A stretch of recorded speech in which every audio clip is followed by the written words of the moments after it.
Coral Princess became the second ship to sail from Australia this week since 2020, and we continue to get closer to the arrival of new ships for the Australian market, including one unexpected visitor from Carnival. I'm Adrian, the Cruise and Travel Guy. As always, thank you for subscribing to my channel, and if you haven't done so yet, please hit that subscribe button. Coral Princess has officially joined the Pacific Explorer in being the only two ships serving the Australian market at the moment. Coral departed for her first guest cruise on June 16th with a boatload of excited travellers eager to experience Princess Medallion technology and a brand new Princess ship for the Australian market. The ship will home port in Brisbane for the next few months and will then be joined by sister ships Majestic Princess and Grand Princess. The countdown to Australia's cruise revival is well and truly on, with P&O's Pacific Encounter due to sail from Brisbane in August and their Pacific Adventure due to set sail from Sydney in October. Though there hasn't been any new information released about the Adventure or Encounter for some time, I do have it on good authority that P&O Corporate Entertainment Director Zoltina-J will be soon, if she's not already, on board Pacific Encounter to work with the entertainment team to perfect the guest experience before the ship's arrival into Australia later this year. By spring and summer, we expect the harbours around Australia to once again be full of cruise ships from lines as varied as NCL, Royal Caribbean, Viking, Azamara, P&O, Princess and Carnival, to name just a few. And in bigger news for the Australian cruise market, we learned this week that Costa Cruises will be transferring their Luminosa to the Carnival fleet. Costa Luminosa is effectively a sister ship to the Carnival Spirit. She first sailed for the Italian line in 2009 and is just over 90,000 gross tons with a passenger capacity of around 2,500. As I reported some time ago now, Carnival had announced that the Carnival Spirit would be leaving the Australian market. She was instead repositioned to the US, where she commenced service earlier this year.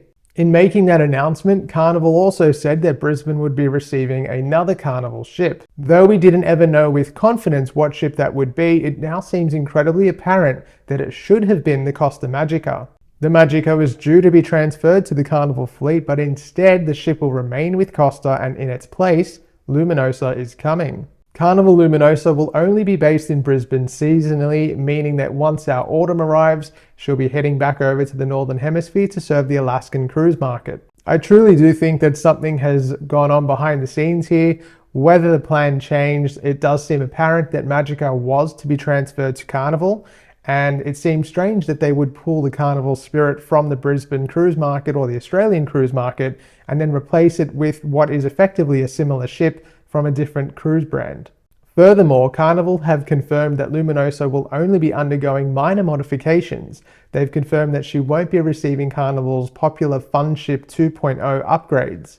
The ship's forward bookings as Costa Luminosa from September onwards have been cancelled, which indicates she will only have a short stint in wet or dry dock before making her way down under. Carnival have announced that Australian bookings will open soon, so keep an eye out for that. In more good news for cruising around the country, South Australia and Tasmania have finally come and joined the rest of us and will accept cruising to begin within their states before our summer cruise season begins around October. The states will be closely aligning their health protocols and requirements with those already in existence across the eastern Australian states. Princess this week also announced some modifications to its scheduled voyages on Crown and Royal Princess for 2023.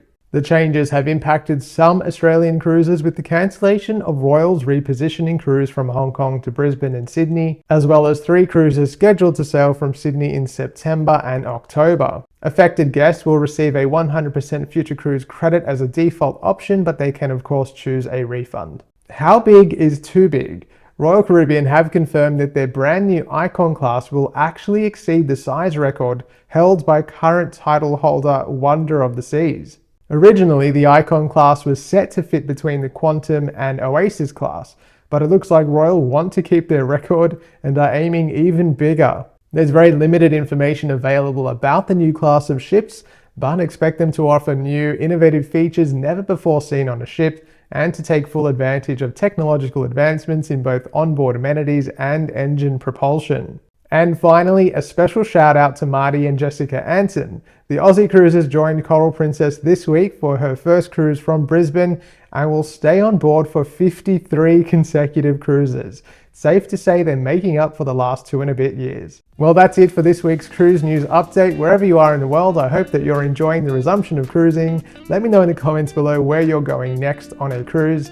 If you are looking to book something, you can head to my website, thecruiseandtravelguide.com.au. If you haven't done so already, you can give me a follow on Facebook and Instagram at The Cruise and Travel Guide. Thanks for watching, and I'll see you soon.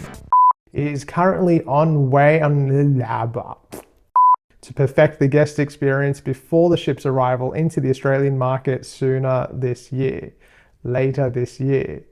Carnival Luminosa will only be based in Brisbane. Carnival Luminosa will only be based in Brisbane seasonally, meaning that once the cruise